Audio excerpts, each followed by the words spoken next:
So I've just found a disadvantage with this product. It makes things rusty in the vicinity of the acid, and it does smell like battery acid, and that's what happens with battery acid actually.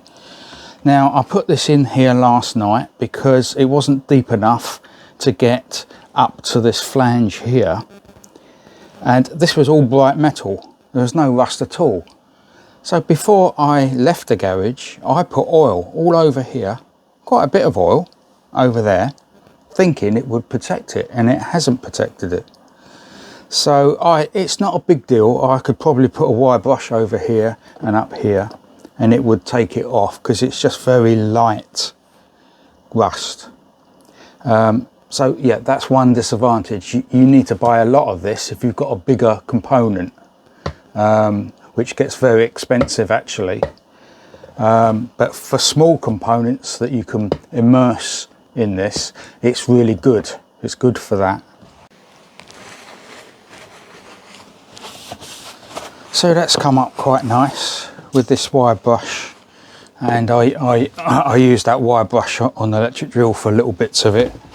You can still see a trace around here where the level of the acid was. I'm not too worried about that, that's fine. So what I'm going to do now, in here I've got some panel wipe, the degreaser that you use when you spray a car, and I'm going to put that all over, and to make sure I remove all traces of the acid, because I don't want it to go rusty in the future.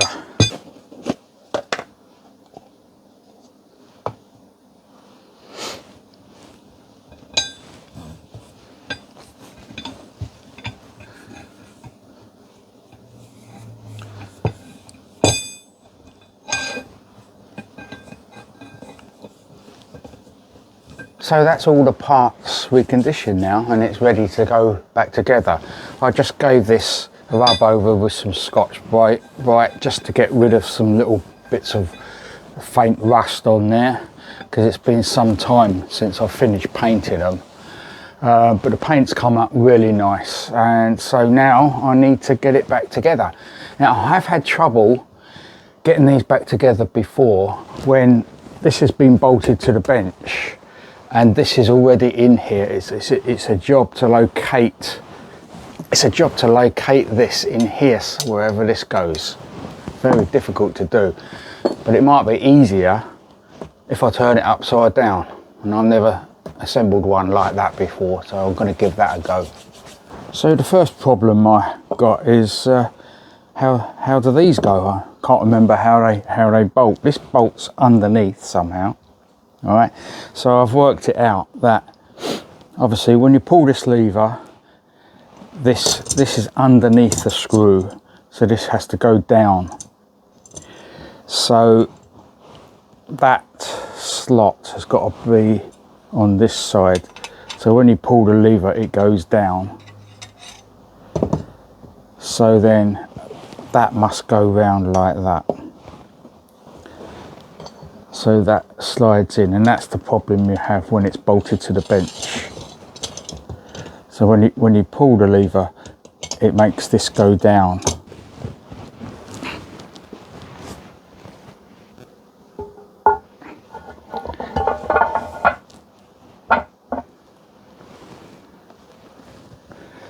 That goes on there.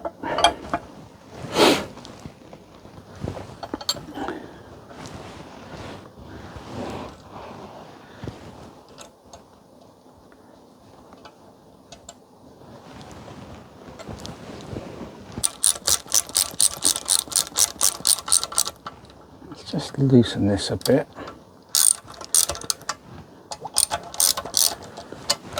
Yeah, so there is sideways movement. I think they've done that for a reason, otherwise they'd drill some holes.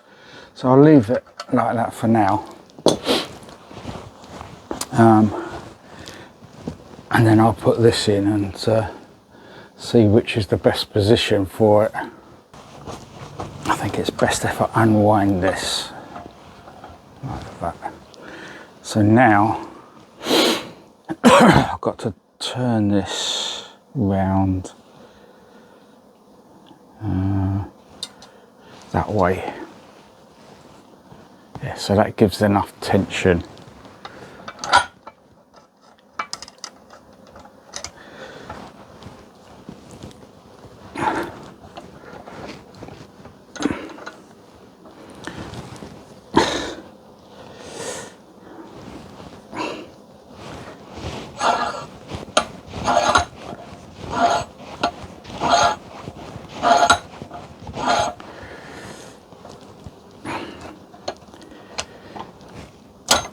That's better. I can do this up again. Before I do that,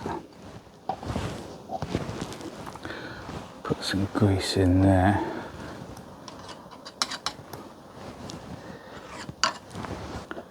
Yeah, that's keeping it down. So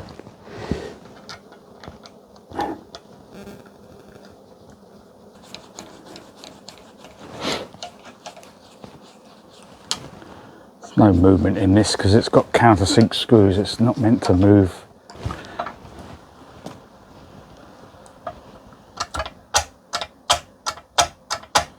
Feels all right. Turn it the correct way up.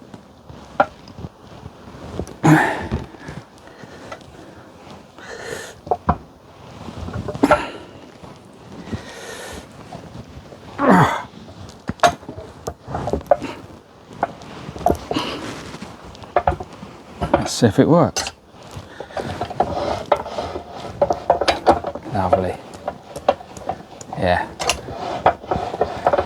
Yeah, I haven't greased this actually, like these surfaces or the underneath one.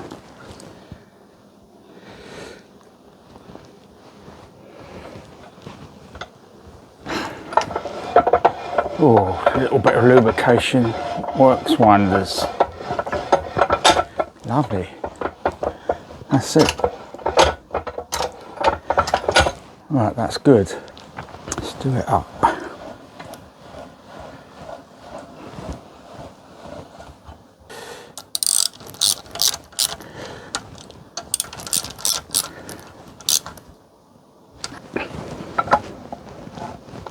See, I don't know why they've never put a stop on here to stop you opening the jaws and this coming out, because it's always been the same. I've done it a few times in my career where you got a big job in the vise and you open it a little bit more, a little bit more, a little bit more, and then eventually this pops out and you spend the next half hour trying to get it back in. I don't know why they've never put a stop, even a bolt on the on the top here.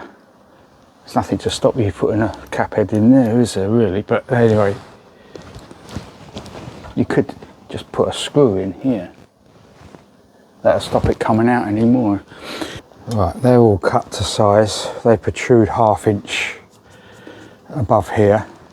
One thing I have done is I put it on my grinder and put a chamfer along the bottom corner because it didn't feel right when I put it in and slid it. I could tell it wasn't sitting down properly, so now it is. So it's just a little chamfer there. So it's just a matter of screwing them in now.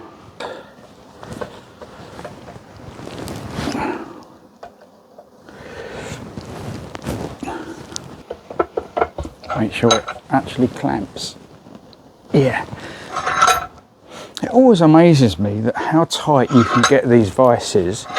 When you think about it, the nut is just half of a nut underneath and it's just held on by the spring of this. But the actual shape of the thread locks it in as you're tightening it. So that's your job finished. As you've been watching this video, you probably noticed this is not very good. It's all bruised. Now what really needs to be done is to put it on a milling machine and take a skim cut along here to get rid of that. Probably take about 20 thou by looks of it. But then it would have made it too loose up and down, and the top pads would have to be welded or something done to the top pads to stop the up and down movement. But I can't do any of that, so I'm going to live with it.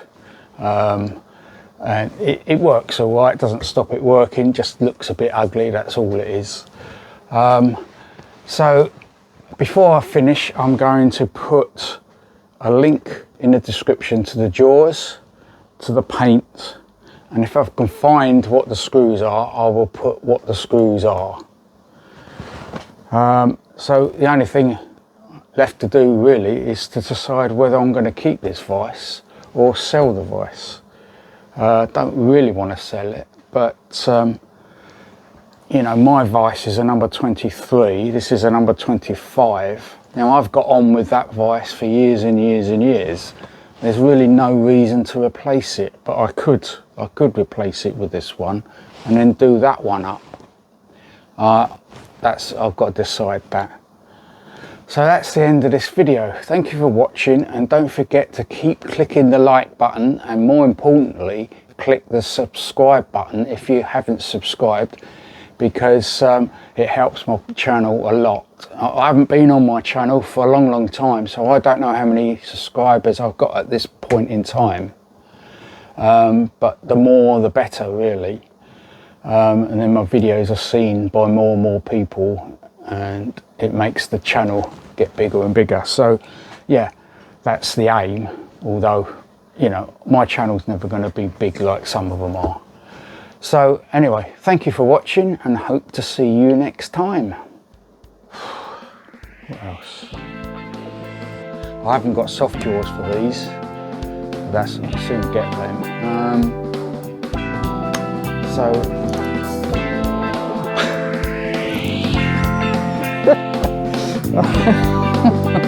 I don't know.